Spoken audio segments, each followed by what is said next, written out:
बोला बोला.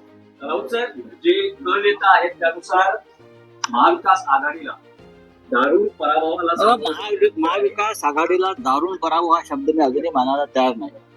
जे निकाल मला दिसत आहेत त्यानुसार माझ्या तोंडातून एकच शब्द बाहेर पडला, आमच्या पुष्ट गडबड. एकनाथ शिंदे यांना 56 जागा कोणत्या भरोशावर मिळत आहेत? अजित पवारांना 40च्या वर जागा मिळत आहेत. आणि असं काय देवेंद्र फडणवीस, मोदी आणि शहानी दिवे लावले इथे की त्यांना 120च्या वर जागा मिळत आहेत?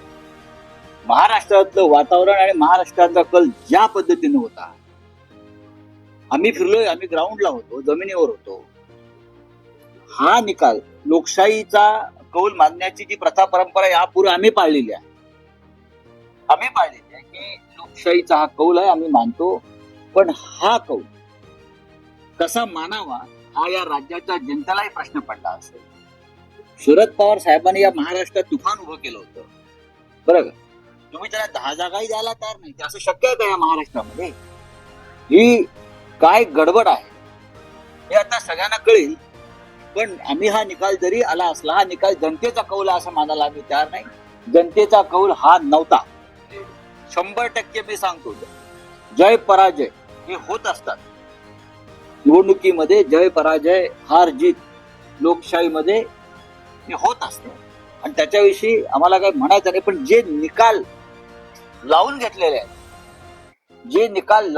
आहेत त्या लावून घेतलेल्या निकालावर माझ्यासारख्या लोकशाही मानणाऱ्या माणसाचाही विश्वास असू शकत नाही.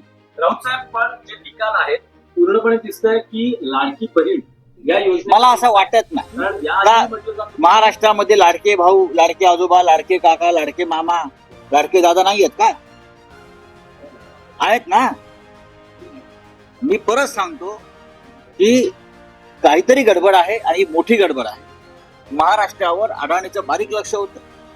विशेषतः काल अडाणीचा अटक वॉरंट निघाल्यानंतर अशा प्रकारचे निकाल येतील का अशा आमच्या मनात शंका होती. गौतम अडाणीला अमेरिकेतून काल जे अटक वॉरंट निघालं, त्यांच्यावर जे भ्रष्टाचाराचे आरोप झाले ते अप्रत्यक्षपणे भ्रष्टाचाराचे आरोप हे भारतीय जनता पक्षावरच होते, शिंद्यांवर होते.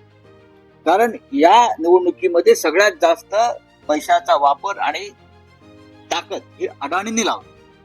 आणि आता या निकालावरती गौतम अडाणीचा प्रभाव आहे का? कारण अडाणी, मोदी आणि फडणवीस, शिंदे वेगळे नाहीत. पण राऊत साहेब, तुम्ही म्हणता की काहीतरी गडबड आहे, तर नेमकं तुम्हाला काय म्हणायचं? मी पाहू ना आता ईव्हीएम मध्ये गडबड आहे की या पैशाचा वापर झालेला आहे याच्याविषयी माझ्या मनात त्या शंका नाही. तुम्हालाही माहिती आहे पैशाचा किती मोठ्या प्रमाणात वापर झाला. एकनाथ शिंदेचे सर्व आमदार कसे काय निवडून येऊ शकतात? अजित पवारांचे ज्यांच्या गद्दारी विरुद्ध महाराष्ट्रात रोष आहे, ज्यांच्या बेमानी विरुद्ध महाराष्ट्रात प्रचंड रोष आहे, शरद पवारांच्या सभांना, त्यांच्या प्रचाराला तुफान प्रतिसाद मिळाला. ते वादळ तुम्हाला दिसत नाही. पण आज जागा जिंकल्यावरती युतीचं वादळ म्हणताय तुम्ही. स्वतःला प्रश्न विचारा मीडिया हा एक लोकशाहीचा महत्वाचा स्तंभ आहे. त्यांनी हा प्रश्न स्वतःला विचारावा, गडबड आहे की नाही. पण राऊत साहेब, तुम्ही लोकसभा निवडणुकांचे निकाल मानले तर मग आम्ही लोकसभेचे निकाल मानले नाही. सॉरी, लोकसभेच्या निकालाचे गडबड झाले असं आम्ही म्हणतो. नाहीतर नरेंद्र मोदींचा पराभव नक्की झालेला आहे. पण महाराष्ट्राचे निकाल लागले, तेही आम्ही आमच्या अनेक जागा या लोकांनी चोरल्या. आम्ही वारंवार म्हणालो तुम्ही माझ्या तोंडी काही घालू नका. आम्ही अत्यंत संघर्ष करून विजय मिळवला. या वेळेला खूप मोठं कारस्थान या निकालामागे मला दिसत आहे आणि 100% हा निकाल लावून घेतलेला निकाल आहे, जनतेला दिलेला कौल नाही. पुढे काय पाहू ना आता, अजून थोडा वेळ आहे आम्हाला. आमच्या महाविकास आघाडीला तुम्ही 75 जागा देत नसाल, एवढा मोठा विरोध महाराष्ट्रात असताना, एवढी मोठी बेईमानी गद्दारी झाली असताना, जर तुम्ही 75 जागा 100 जागा जर आम्हाला तुम्ही देत नसाल, याचा अर्थ अमित शहा, मोदी आणि अडाणी यांनी हा निकाल ठरवून लावला 100%. आणि शेवटच्या 3 दिवसामध्ये मोदी आणि शहा या राज्यातून गायब झाले. गौतम अडाणी यांचा जो निकाल अमेरिकेत लागलेला आहे त्याच्यावरचं लक्ष सुद्धा यातून बदललं जावं, महाराष्ट्रात आम्ही जिंकलो, गौतम अडाणी जिंकला महाराष्ट्रामध्ये, हे त्यांना दाखवायचं. तर चंद्रकांतला पाटील म्हणतात की आमच्या पक्षांच्या नेत्यांचं मन काय उद्धव ठाकरेंचं आम्ही पक्षाकडे खेळतो, त्यांना पक्षातून आला असेल तर त्यांनी परत काही गरज नाही तुमचं मन मोठं असण्याचं, बरं का. तुमचं कारस्थान मोठं, तुमचं मन हेच तुमचं कपट आहे.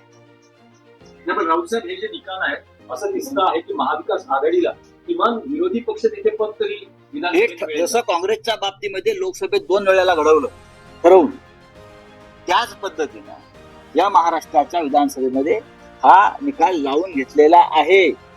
महाराष्ट्र जो विकायला काढलेला त्याला आम्ही विरोध करत होतो, मुंबई विकायला काढलेली आहे त्याला आम्ही विरोध करत होतो, आणि हा विरोध आमचा मोडून काढण्यासाठी या पद्धतीनं निकाल लावून घेतले. नपेक्षा असे निकाल या महाराष्ट्रात कधीच लागणं शक्य नाही, लागूच शकत नाही. राऊत साहेब विक्रोळी विधानसभेमधून सुनील राऊत आता आघाडीवर आहे. बरं, तुम्ही त्यांच्याबद्दल काय म्हणाल? नाही बघा, असं आहे की काही ठिकाणी त्यांना सुनील राऊत असतील, परळ असेल, दादर असेल, इकडे काय गडबड केली तर 100% लोकांना त्रास होईल हे पचवणं. सुनील राऊत यांचा पराभव करणं सोपं नव्हतं, त्यांनी प्रयत्न केले, त्याच्यामुळे त्यांना इथे काय करता आलं नाही. अशा काही जागा त्यांनी सोडलेल्या. म्हणजे महाविकास आघाडी गावी तर तुम्ही अजूनही यूट्यूब चॅनलला सबस्क्राईब केलं नसेल तर ते लगेच सबस्क्राईब करा